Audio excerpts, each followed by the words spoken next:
नमस्कार दोस्तों, उम्मीद करता हूँ कि आप बढ़िया होंगे। आज एक इम्पोर्टेंट टॉपिक आप लोगों के साथ डिस्कस किया जाएगा। टिलेज और मैकेनाइजेशन, इसका पॉजिटिव और नेगेटिव इफेक्ट किसके ऊपर, आपकी सॉइल के ऊपर, एनवायरनमेंट के ऊपर, एग्रीकल्चर के ऊपर। देखिए, अगर हम बात करें एग्रीकल्चर में तो आप सब लोग जानते हैं कि आपका यहाँ पर जो क्रॉप कल्टीवेशन किया जाता है उसमें टिलेज का एक इम्पोर्टेंट रोल होता है। और जैसे जैसे मैकेनाइजेशन बढ़ता गया वैसे वैसे टिलेज जो है वो भी आपका सॉइल में इंक्रीज होता गया। टिलेज सॉइल में इंपॉर्टेंट भी होता है क्योंकि सीड बेड प्रिपेयर करने में, जो हैवी क्रॉप रेजिड्यूज होता है उसको एड ऑन करने में, मिक्स करने में सॉइल के साथ, लेवलिंग करने में, वीड को स्प्रेस करने में, या आपके इंसेक्ट और पेस्ट जो है उनको समर प्लोइंग्स के द्वारा जो है कहीं ना कहीं खत्म करने में इसका काफी इंपॉर्टेंट और काफी अच्छा रोल रहता है। उसी प्रकार से इसका एक नेगेटिव एस्पेक्ट भी यहाँ पर देखा जाता है। लगातार और कॉन्टिन्यूस टिलेज से सॉइल का कॉम्पैक्शन जो है वो काफी हद तक क्या हो जाता है, खत्म हो जाता है। और सॉइल के जो पार्टिकल्स की आपस में बॉन्डिंग होती है, जो आपका एक कोहेजन फोर्स होता है, वो कहीं ना कहीं रिड्यूस होने लगता है, जिसकी वजह से आपकी सॉइल में डिफ्लोकुलेशन आपका ऑब्जर्व किया जाता है। उसके साथ ही आपकी सॉइल की जो स्ट्रक्चर है वो आपका डिग्रेड होना स्टार्ट हो जाएगा।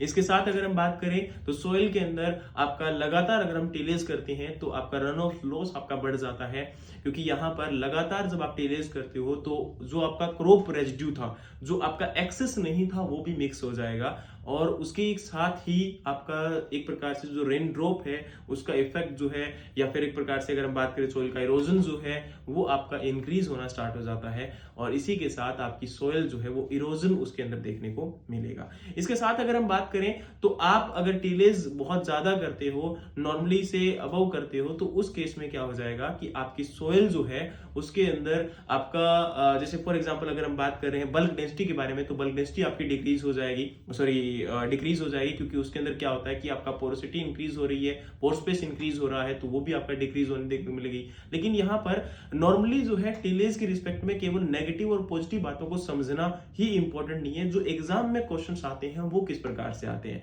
तो देखो टिलेज को ना तो आप डायरेक्टली नेगेटिव मानो और डायरेक्टली ना ही पॉजिटिव मानो। क्वेश्चन किस एस्पेक्ट में पूछा जा रहा है ये आपके लिए बहुत इंपॉर्टेंट है। टेम्परेचर के रिस्पेक्ट में, बल्क डेंसिटी के रिस्पेक्ट में, क्रॉप रेजिड्यू के रिस्पेक्ट में, या फिर आपका वहां पर सॉइल के अंदर किसी और फैक्टर्स के रिगार्डिंग अगर क्वेश्चन आ रहा है तो उनको अंडरस्टैंड करो और फिर अपने क्वेश्चंस को आंसर करो। और इन चीजों को अच्छे से समझकर फिर आपको आंसर करना चाहिए, जो मेरा मानना ये है। तो आज के बाद जब भी टिलेज के रिगार्डिंग क्वेश्चन आए तो उसको प्रॉपर स्टडी करके फिर उसका आंसर करें, ना कि जल्दबाजी के अंदर अपना आंसर गलत कर लें, क्योंकि एक एक क्वेश्चन की कीमत बहुत ज्यादा होती है।